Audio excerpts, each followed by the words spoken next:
how do you stay compliant on a continuous basis as opposed to being compliant at a particular point in time so they can get that particular contract or that particular job? So I ask you this question: when you take on these clients and you work with them to ensure that they achieve compliance, what is your approach? Do you strive to ensure that the organization continues on that pathway? What mechanisms do you either recommend or do you put in place which allows the organization to continue to do the good work that you got them going in the first place? So you are compliant. Okay, now you have to do your monthly. So what we do for our customer is we automatically put the system. You will get a copy of you have all your logs. So the first day of the month, all your logs are copied in one place, all the last 30 days of the logs, of course. And then we apply AI on top of it, which is the beauty of today. And the system will go through all the logs. And you will get automatically a report that will show you this is your delta compared to last month to this month. It will automatically open tickets, what you have to kind of resolve. So in today's technology, with AI, you can do a lot of things before would have taken days, months to be able to do. So you're able to have your baseline. So from a customer perspective, we are showing them how every month, how you can use automation to, again, stay compliance, give you the report. So perspective, we always tell customer two things. One is for me, I put my CISO hat and I do my monthly security review with my team. And I have one more person, a different person in the company that does the compliance, making sure that my security team and people outside of IT, HR, operation do their part. And it's what we check every month. And once a year, we go to the board of directors to show what we are doing and how we're doing. And then to the customers, you share your story with customers. And by sharing the story, you show them that it seems complicated, but if you do it correctly every month, it's just the same as you pouring water, drinking water, done. It's 1 and 2. And again, we don't think about it. So for our customers, when you show them again, because we choose them, we choose customers that, to your point, will see compliance and security as a strategic move. Show them how to do it. And some may decide, I want you to continue doing for me. And some, thank you for teaching me. I will take it from there. Absolutely. Welcome to the Cybersecurity Readiness Podcast Series with Dr. Dave Chatterjee. Dr. Chatterjee is the author of the book Cybersecurity Readiness, a holistic and high-performance approach, a Sage publication. He has been studying cybersecurity for over a decade, authored and edited scholarly papers, delivered talks, conducted webinars and workshops, consulted with companies, and served on a cybersecurity SWAT team with chief information security officers. His work on proactive cybersecurity has been featured on USA Today. Dr. Chatterjee has been a tenured professor at the Terry College of Business at the University of Georgia. As a Duke University visiting scholar, Dr. Chatterjee teaches in the cybersecurity programs at the Pratt School of Engineering. Hello, everyone. Welcome to the Cybersecurity Readiness Podcast Series. I'm your host, Dave Chatterjee. This episode examines the gap between executive intention and operational security reality, and what it costs when resource trade-offs, unclear ownership, and optimism bias quietly undermines programs that look sound on paper. Here are two examples to consider. An Austrian aerospace supplier lost 50 million euros in a single business email compromise attack. Not because they lacked tools, but because no one owned the question of how to verify an unusual wire transfer request from the CEO. A procedural gap, not a technology gap. The CEO and CFO were fired afterwards. Let's take another example. A small California medical practice was hit by ransomware and permanently closed, not because the attack was sophisticated, but because years of deferring backup infrastructure investments left them nothing to recover from. The leadership decision that ended the practice wasn't made during the attack. It was made in every budget cycle before it. Today's conversation goes directly at that gap between executive intention and operational security reality. My guest is Bruno Lecoq, CEO of BEMO or BEMO, who has spent nearly 16 years working with small and medium-sized organizations, navigating that gap between executive intention and operational security reality. So I couldn't ask for a better person to discuss this unfortunate reality. Bruno has seen from the inside how leadership assumptions shape outcomes, how optimism biases turn into compliance fire drills, how cost-saving decisions quietly elevate enterprise risk, and how the organizations that get it right are the ones that treat readiness as a leadership discipline rather than a technology purchase. Bruno, welcome to the episode. Thank you for having me. Well, Bruno, before we get into the details of the discussion, why don't you share some professional highlights with my listeners? Okay, so again, I'm Bruno, and so just from a background, I worked 20 years at Microsoft before, so it's before I started BEMO. And again, from my learning, again, we do cybersecurity for company from 10 to 1,000 users across the US, and we go different vertical from financial company to defense department. At the end, what I found interesting is independent of the vertical, the issue are always very often the same. I like the example that you gave about, the Austrian company that I guess at the end made a transfer because, someone was able to make the CFO or someone believed that to do a transfer. Yeah. Right. If I take my company at BEMO, any new hire, we always tell them in about 3 to 4 days, you will receive a message, a text on your phone trying to pretend it's me, Bruno, asking you to do a task. So just FYI, get ready for that, it will happen.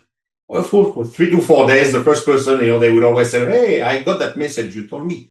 For me, the interesting part of that, for example, is it's not the tools because the tool catch it. But it's, again, I always believe in the world of compliance. An example is how do people behave when no one is watching? And if I look at that example, is what did the employee did? They knew this will happen, and they knew how they had to handle it. And it's written nowhere. It's written, it's just, how do you make people, So this is an example from my own company. Well, thank you for sharing. It's interesting you mentioned that. That's a very poignant statement, that how do people behave when no one is watching? If I were to apply that in the context of cybersecurity governance, that essentially says that organizations must go above and beyond to secure the organization, secure their assets without being influenced by a specific legislation or a specific standard. In other words, organizational leaders do not need any motivation, do not need to be driven by fear to do the right things when it comes to securing the organization. So now let's talk about the central premise of this episode, which is the gap between leadership intention and the operational security reality. And we are talking about this subject in the context of small and medium-sized organizations. Based on my experience, the SMEs or SMBs, as you call them, they are definitely resource constrained. However, that doesn't stop the perpetrators from attacking them. In fact, they are often breached first because they're easier to breach, and then the malware finds its way into the client organization systems because the systems of these medium-sized companies are often interconnected with the systems of larger organizations. This is fairly common practice. I'd like to revert back to you and ask you that what is it that you would like to share with the audience through this episode? What's that very passionate message that you feel very strongly about? For me, again, it's for me like practical. It's kind of running your business. So I will give one example, and also very often I have companies that will come to us and said, "Hey, Bruno, I am HIPAA compliance in the world of email." And you open the hood and you're like, "No, you are not HIPAA compliance." And because, it was a do a self-attestation yourself, people, okay, I'm done, I want the paper. What for me, I see again, it's more how you want to run your company. So again, I will try to use the way. I believe in compliance, not for the paper, but I believe into opening my system by having someone outside come in, look into it, and say, "Oh, these are the gaps that I am finding." I prefer to have the outside someone that I know who it is, checking to my system, finding the issue before hacker. So I don't see compliance, or I don't see someone looking to my system as something bad. I find it something good. So now again, to answer your question, is three things from my perspective is, I think small company often, they just think security, I give it to my IT person. Yeah. And for me, security is not IT. It's a team sport. It starts the same. It starts in HR. HR, their responsibility. Everyone, it's like managing the customer. Who owns the customer in the company? From my perspective, everyone owns the customer. Everyone owns the customer satisfaction, owns the customer, happiness within the company. Same thing for security. Everyone owns it. And I think very often it miss three things that I see: clarify the ownership, align the resources, and create the discipline. And I feel, so it's very often what I see in most of I will say, when I talk to customer and you start talking to them, you ask them those three questions, and I believe that person do that. Oh, this one owns that. But when you go deep into it, they do not. And what is the reason for that? Like, based on your experience of working with so many clients, so many customers, and since we are talking about medium-sized enterprises, what is the reason for this gap between the leaders having the right intention, but they're not actually following through with it? I think very often, small business, very often you have one, let's say company, 30 people, you have one IT person, and the IT person comes, he or she is trying to do her best, but has really the view from a pure IT, okay? Doesn't have the view of how do I run a business? And the CEO will be, I know how to run a business. I don't especially have an understanding of IT. And those two worlds are kind of colliding because the CEO is assuming, well, my IT know what to do, no problem. I've hired a great guy, a great girl, they know what they're doing. And then it's when you start discussing with both, you realize who is doing that. Oh, it's him. Oh, no, I'm not doing it. It's him. So everyone is, throwing the ball, and there's this gap. Yeah, you're exactly right. Because recently I had on my podcast a gentleman who's an expert in SAP security. And he made an interesting comment and an observation. He said that the IT people don't treat SAP security as part of their responsibility. They treat it separately. They don't treat SAP as part of IT, which was kind of interesting because SAP is as you know, is a centralized electronic platform that supports literally every business function. Yes. Especially in a highly digitized organization. So for organizations or the IT function of those organizations to consider SAP security separate, that kind of is a little interesting. Because my personal opinion, based on my research and findings, is that there needs to be a strategic alignment between organizational strategy or business strategy and cybersecurity strategy. Cybersecurity is not something that you just palm it off. Like you just said, that the CEO feels my IT people know what they're doing. They understand security. Let's leave it to them. That's understandable. But it is also important to recognize that the IT people are not often well versed in what the business goals are, what the business objectives are, and how security can align with those objectives. Because in the big scheme of things, security, IT, they should not become an impediment to the business. They must be supportive of the business.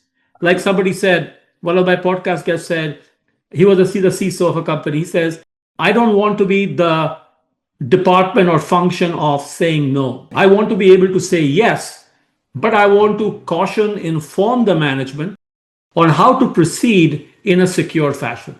I turn it back to you.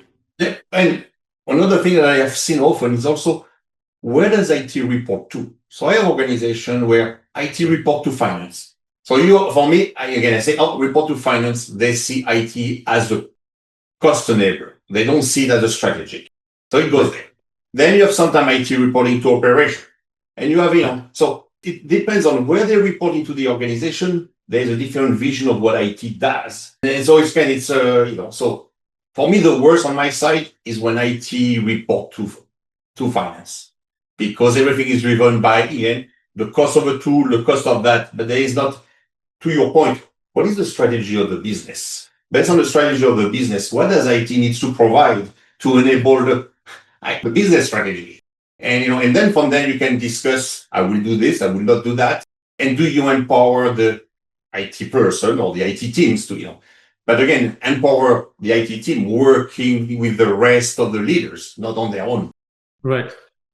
That's correct. And you had an example that you shared during our planning meeting about the SOC 2 compliance. Can you elaborate on that?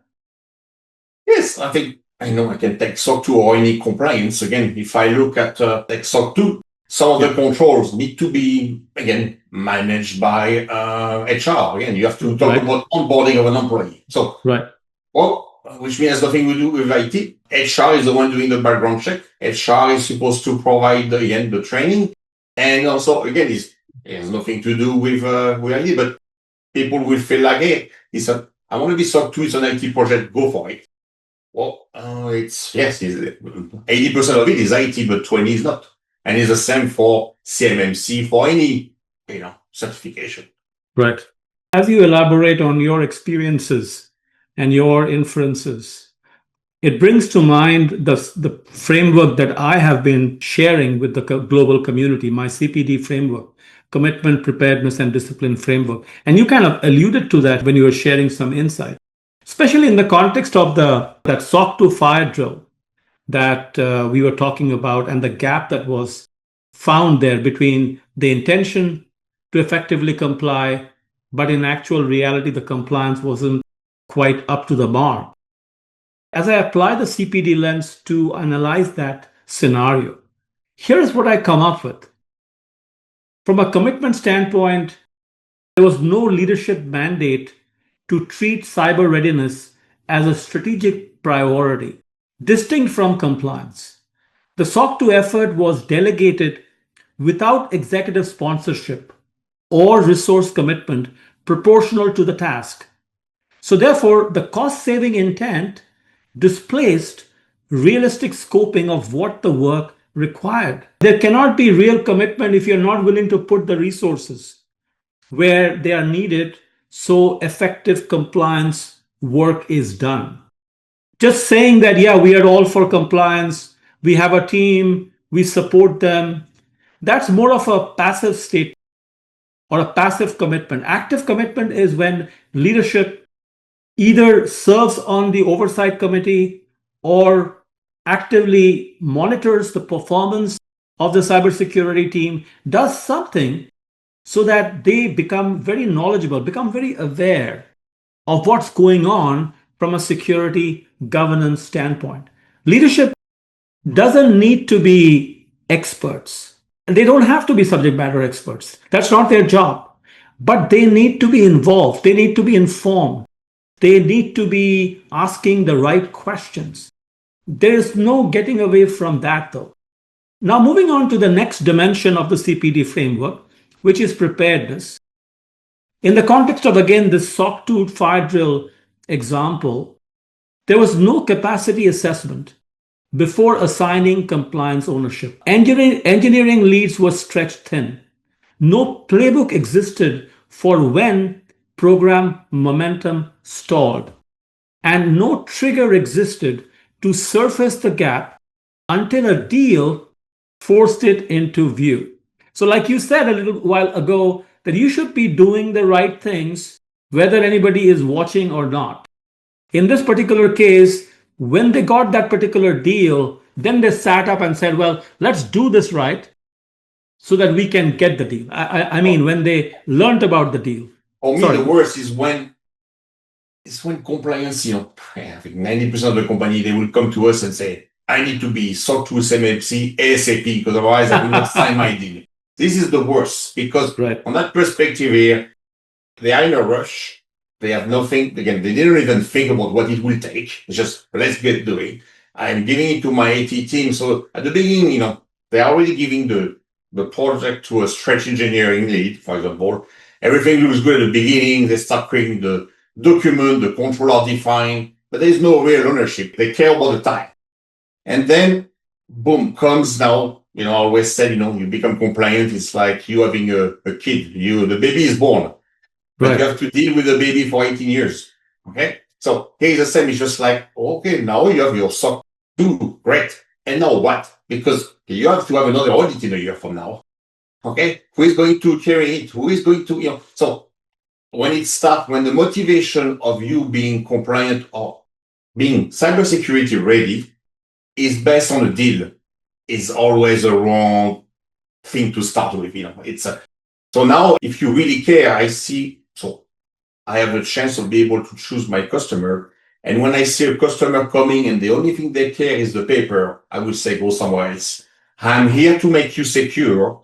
I will raise your security level. And with that, we will make you compliant.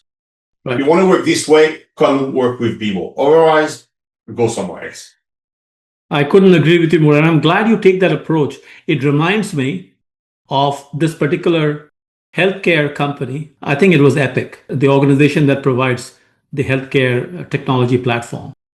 And I remember this from a case study that I taught in a business school a while ago. And that company refused to accept clients, even if they were being promised millions of dollars, because they felt the client wasn't ready to effectively implement their systems. In other words, if they fell for the money and they went in and found that the client is not really ready, both culturally and otherwise, the implementation wouldn't be great. And in the process, the company Epic would earn a bad name or a bad reputation. So they wanted to be very clear that they were working with the right kind of clients. And I think I hear that from you as well. One more thing I wanted to make before I turn it back to you, Bruno. See, I talked about commitment, I talked about preparedness. But the third dimension or third ladder or the third anchor of the CPD framework is discipline. And discipline is about, like you said, now that you're compliant, doesn't mean that you're compliant when the next audit happens. You have to stay compliant continuously. So there has to be continuous testing, continuous validation, continuous monitoring, continuous logging. And that can only happen if the organization has a disciplined approach to cybersecurity governance, as a result of which no governance routine to detect drift early, those kinds of scenarios never happen. Compliance work, competed silently with revenue priorities until an external deadline made the accumulated cost of delay unavoidable. In other words, when I have the money, I will do my best with security. When there's a revenue shortage, well, we can think about security later. We were compliant on such and such date. Next time, when we again need to be compliant, we'll call in and do another test. That kind of reactive ad hoc approach is not the way to go, especially in today's world, when thanks to the AI capabilities, perpetrators are constantly evolving their tools, their security tools to compromise, to exploit the vulnerabilities. So how do you keep up with that kind of momentum, speed, complexity if you don't have a disciplined approach to cybersecurity governance? I turn it back to you. Yeah. Yeah, we had a discussion, we laugh about it. We discussed because, we became CMMC level 2 and then we kind of post-mortem via a video with the team and kind of laughing what we learn. And what was interesting for me, if I look at 10 years ago, every IT person on the planet had global admin all the time. And you were just doing your thing. Right. Then came PIM, a few years later. So now you are working on an IT. Oh, now you want to do a task. Oh, you have to elevate your credentials. You have to elevate your access for you to now have 2 or 3 hours to do something. Now with our compliance, everything starts with a ticket. You have to open it again. So again, it goes back to what do you want to do? I want to do that. Okay. What do you propose? And now, of course, at the beginning, the IT team, whoa, I had this thing. It's 1 ticket to start. I didn't have to do that before. But again, now you look back 6 months later, and now I'm able to go at any time to say, who required that? Why did we do it? And when it failed, what did we do wrong? So we have a tracking and we can see. And again, it goes back to every month we review quarterly. So now it's how we run. You don't even think the IT team now, we joked last time because they said, wow, I could not go back how we were doing business 10 years ago. And it's just an evolution of it. Always look, one more step is complicated. One more, it's like someone graduating. I go from high school to college to, you go up and then you go back and like, whoa, I made it and you could not go back. So it's a mindset and it's how you have to, again, to believe of running your system, It truly is a mindset because I emphasize the importance of creating and sustaining a high-performance information security culture. However, to create such a culture, the leadership mindset needs to change. It needs to be proactive. It needs to recognize cybersecurity as a strategic capability, as a strategic opportunity, not simply as a cost of doing business. Because the moment you look at security, governance, security compliance as a strategic opportunity, then you are motivated. Then you're like, oh, if I did this well, it's going to serve my business better. I might be in a better position not only to get deals, but also develop a strong reputation. So when government organizations are considering who to give the deal to, my company might be at the top of the chain. So organizations need that incentive. And that's the way they should look at every aspect of security, including compliance. As you and I know, compliance is one aspect of security. Just being compliant doesn't imply that a company is totally secure. And even if they were to secure, it is security at a certain point in time. But how do you stay compliant on a continuous basis, as opposed to being compliant at a particular point in time so they can get that particular contract or that particular job? So I ask you this question: when you take on these clients and you work with them to ensure that they achieve compliance, what is your approach? Do you strive to ensure that the organization continues on that pathway? What mechanisms do you either recommend or do you put in place which allows the organization to continue to do the good work that you got them going in the first place? Good question. So again, from our perspective, okay, imagine you are compliant. Okay, now you have to do your monthly. So what we do for our customer is we automatically put the system. You will get a copy of you have all your logs. So the first day of the month, all your logs are copied in one place, all the last 30 days of the logs, of course. And then we apply AI on top of it, which is the beauty of today. And the system will go through all the logs. And you will get automatically a report that will show you this is your delta compared to last month to this month.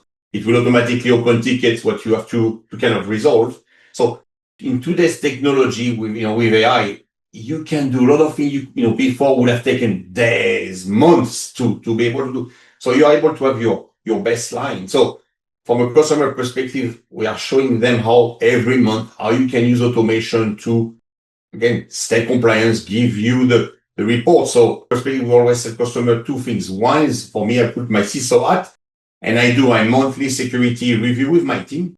And I have one more person, a different person in the company that does the compliance, making sure that my security team and people outside of IT, HR, operation do their part. And it's what we check every month.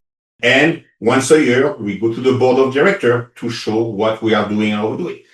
And then to the customers, you share your story with customers. And by sharing the story, you show them that it seems complicated, but if you do it correctly every month. It's just the same as you pouring water, drinking water, done. It's a 1 and 2. And again, we don't think about it. So it's kind of so for our customers, when you show them in, because we choose them, we choose customers that, to your point, will see compliance and security as a strategic move. We show them how to do it.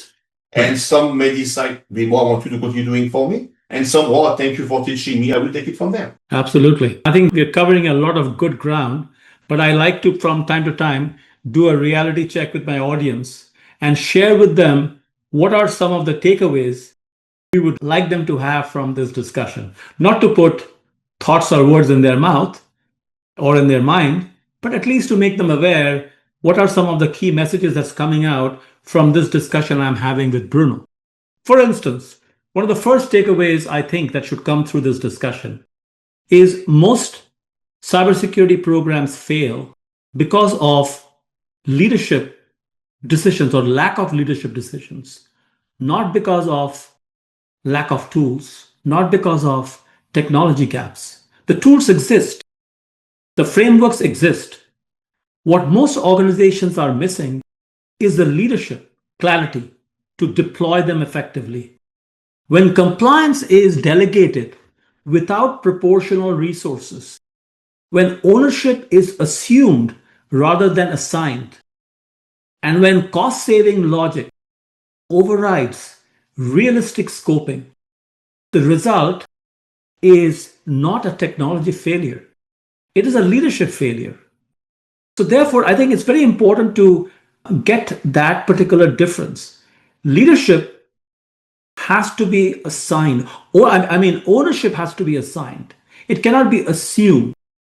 And the moment ownership is assigned, it comes with responsibility. Again, I'm assuming that when ownership is assigned, it comes with a certain amount of responsibility, resources. So whoever is assigned the ownership can perform that role effectively. But in the absence of ownership, any and everybody would like to pass the buck to somebody else if something were to go wrong. And that creates confusion, that creates lack of coordination, that creates lack of clarity, lack of focus, and other problems come from that. Bruno, back to you. Am I making sense? I think I couldn't have summarized it better than you. I think it's really to your point, every customer, they all have tools. They buy tools. Have customers, they just buy even way too many tools. They just they waste money. But at the end of the day, you top the leadership team and you realize there is no ownership. There is not one person that owns the buck. And then from there, you have a stress team below it, an IT team that, I've been given this and this. I don't give me more people. My scope is bigger and I'm failing. And True. And along the lines of the takeaways we were talking about, the second one that comes through strongly through this discussion is the reality that optimism bias is the most expensive line item in a cybersecurity budget that does not appear on the spreadsheet. yes, The SaaS company that assigned SOC to the already stretched engineering leaders did not lack intent. It lacked realism. The assumption that internal teams had the capacity, the bandwidth, and the expertise to absorb compliance as a side project was not malicious. It was optimistic, and that optimism compounded quietly until an enterprise deal made the cost visible. The antidote is not pessimism, it is honest capacity assessment, because before decisions are made, not after. Another way of saying this is ignorance is not bliss. We have an article in a journal where my co-author and I make that argument that there has to be clear awareness of what are the different aspects of cybersecurity governance, to what extent an organization is doing them well, and if there are gaps, how those gaps can be plugged, can be addressed. In other words, the leadership can't afford to be ignorant about it. Sometimes if you take that approach, like you said earlier, Bruno, that they think that we have a great IT department, or maybe they have a security person they trust and they know what they're doing, so we are good. You can't make that assumption because let's say something were to go wrong, the company gets breached, you're in the court of law, you're having to, you're being accused, the company is being accused of gross negligence. You can't just say that, oh, I've had a security team, I had an IT team, they were well trained, so I shouldn't be blamed. I'm going to fire them. That will not be acceptable to the best of my awareness. I'm not a legal expert, but I speak to enough lawyers to know that in a court of law, the judge and the jury wants to see evidence, documented evidence, that an organization has gone above and beyond using resources that are reasonably available to them. There's no expectation of something that is way beyond an organization's size and capability. But there is a definite expectation that an organization will put in the reasonable effort to do all the right things, to check all the right boxes, and make sure that they are being truly compliant and not somehow compliant. You make me kind of smile because in my 16 years at BEMO last week, for the first time, I had a prospect that hung up on me. And then what was interesting again, the prospect came and said, Bruno, I need to be CMMC level 2 by the end of October. Okay, so they are right now, everyone is coming with this. Okay, great. Well, let's talk. And you start talking and you are like, do you have policy? Oh yes, I already have the policy, I already have that. Okay. And you start going deeper and you're like, oh, you don't have this, you don't have this. And then you start discussing, okay, tell me more about your organization. Who will own that? Or I will own it. Or you, the CEO, will own it. Yeah, yes, I will own it. Oh, great. But who below your team? No, you will just work with me. This will not work. So you start deeping and you say, I said, look, sir, I will be respectful, but there is no way I can make you CMMC by October. There is no way the way your organization runs. Oh, you cannot tell me, what if I pay double? I say, it's not a problem of money. And you hang up. And it was just, for me, interesting to just see that person, you can, it's set of, I will do it, whatever it takes. And I just need that piece of paper by October. And even if you know it's impossible, they will go to look at someone that will tell them, yes, sir, it's possible. They will start, they will spend a lot of money, they will still not have it. But, it's just, so it was just, again, interesting, again, the buy-in, and also for a leader sometimes to reflect about, what am I hearing? Oh, I have a professional is telling me no way, instead of saying, oh, can you tell me more why I will not? He may not agree with me, but at least hearing me out. No. I was wrong. He could do it. He could spend more money. So it was just, again, an interesting real life example. I appreciate you sharing that, because even I, in my capacity as a cybersecurity consultant, cybersecurity advisor, I get approached a lot by different types of client organizations with different needs and expectations. However, one of the first things I try to ensure is the first meeting that we have, I expect the CEO of the company to be in that meeting. CEO along with a couple of other C-level leaders. Because that's the first instance, first evidence of true interest and true commitment. I shouldn't be passed on to the chief of IT or chief of security to start the initial discussion. The first discussion must be at the C-level, where I have a real understanding of what the strategic intent, strategic goals are, and are they willing to follow through with the recommendations I make based on my assessment of their security. And unless I get a good feeling that they are serious, like you, Bruno, I will turn down any potential engagements.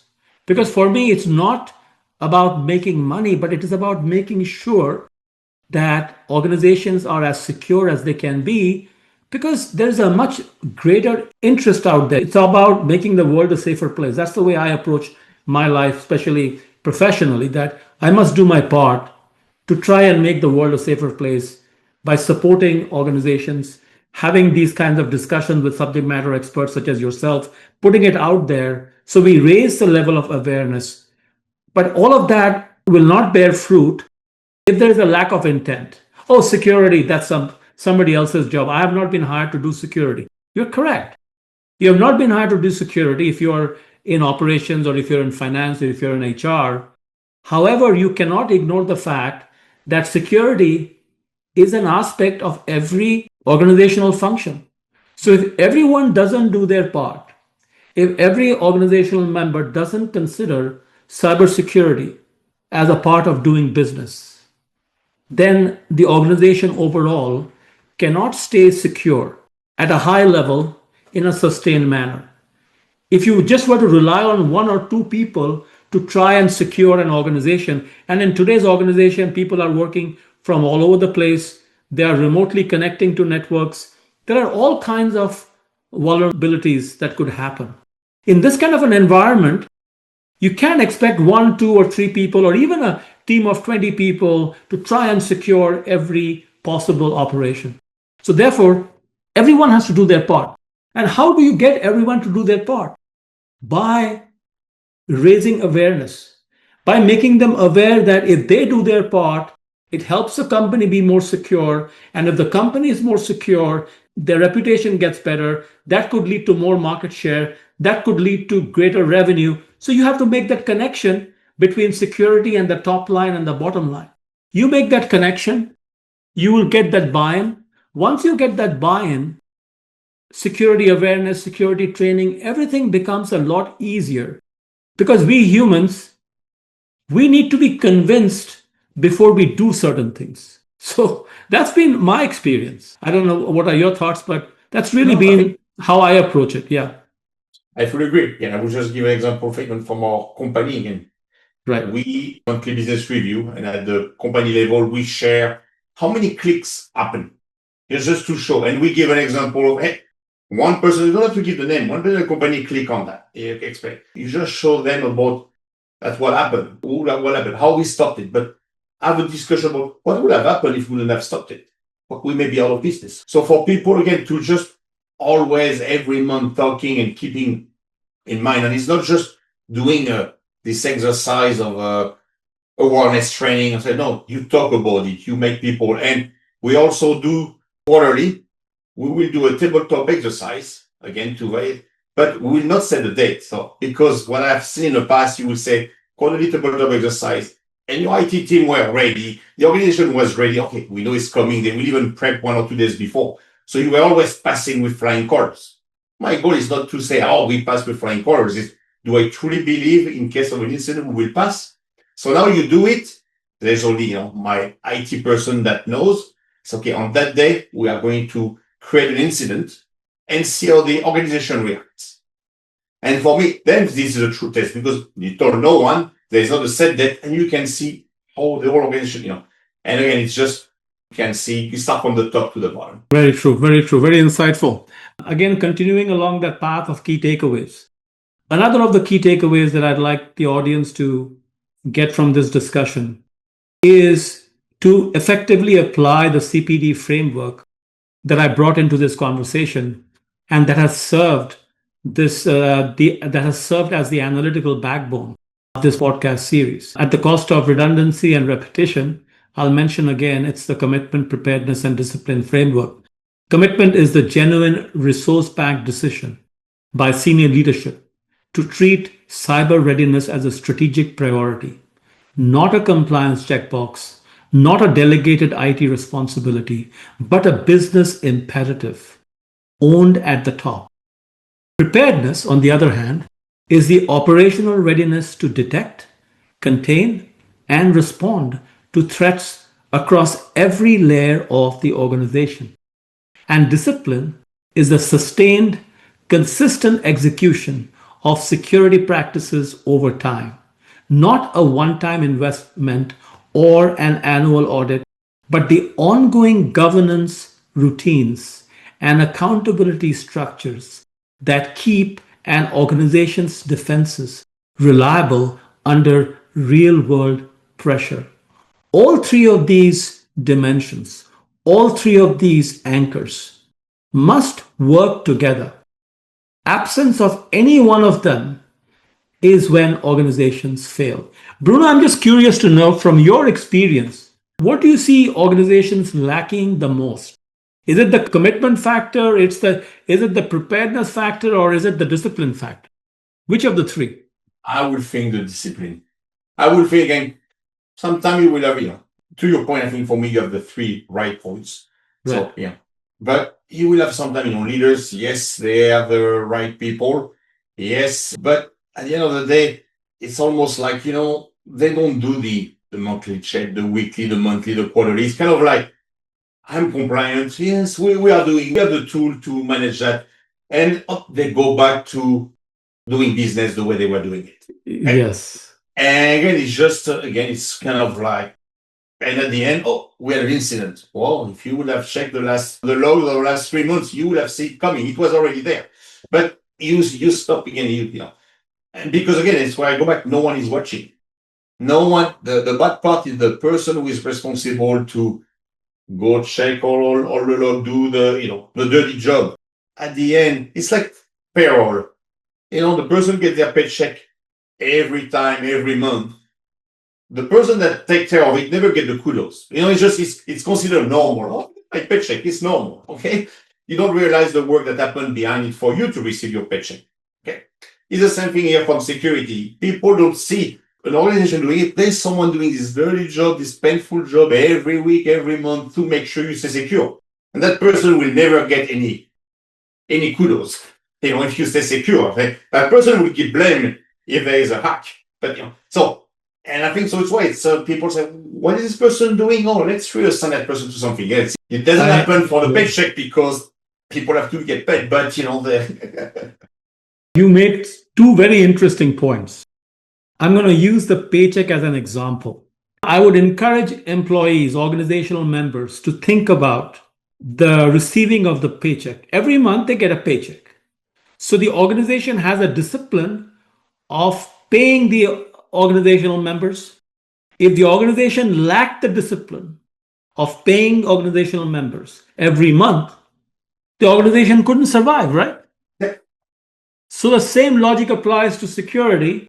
If you don't have the discipline of securing the organization in a sustained manner, the organization will also not survive. The difference is you see the paycheck. Paycheck is very tangible. I didn't get my paycheck, I'm mad. What the hell is going on?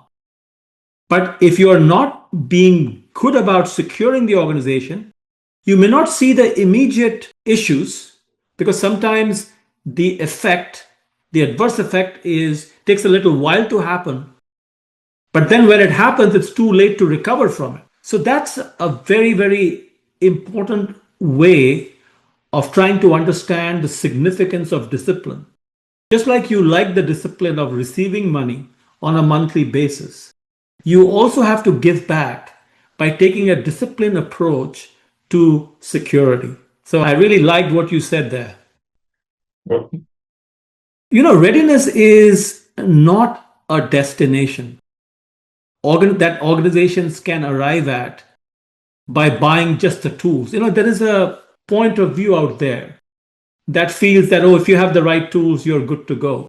You need the right tools, but the tools have to be supported by good processes, well-trained people, and by a supportive organizational culture. It is a disciplined organization that sustained through right leadership decisions, where there is clarity, there is ownership, there is accountability. That's the kind of organization that will execute consistently and at a high level, very effectively, even under pressure. So, as we wind down this discussion, I want to encourage organizations to revisit their cybersecurity governance, their cybersecurity strategy, their cybersecurity mindset.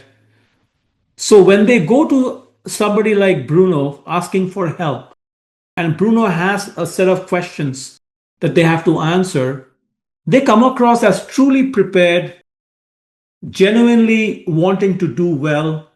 And that would motivate Bruno and Bruno's company to say, no, we want this client.